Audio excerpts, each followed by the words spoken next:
n'obigambo ebyo muyina abaana ab'obulenzi okuyiga okukola. Tojja kuyigira ku kinene bw'obanga waguraduatinga mu kino naye nga kyewaguraduatinga mu kiganye, kkiriza oguliwo gukole. Ekyokulabirako ekirungi wuuyo Lammeka. Lammeka y'omu ku bavubuka ababadde wano muvubuka ne tumugoberako eno goba eno n'otaayiza eno n'otaayiza eno n'otaayiza eno n'otaayiza eno. Naye Lammeka mu kutaayizibwa yakkiriza okusitula biwaya ng'ali wali ku Delta TV, nakkiriza okusitula biwaya nga ne kamera tagimanyi, naye olw'okwagala n'ateekamu amaanyi.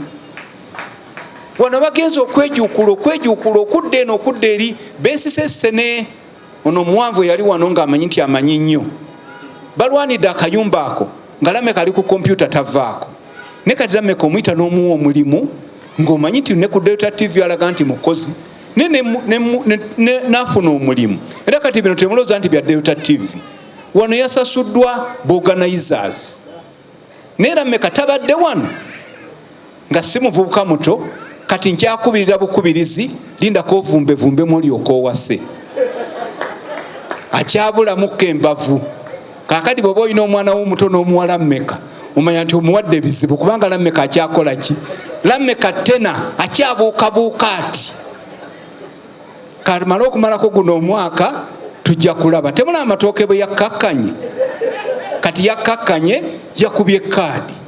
Naye wano tetwabatangira nga neomubuuliza eyafuuka Reverand. Tuyomba abaana balwa wano bakola batya. Kati Lammeka bwalwa wano wetegereza mugala Lammeka sibanga oyo si gwe nalabye eggulo, njagala onywerereko wamu. Kakati n'ebyo abavuuka muyina okukula mu ekyo.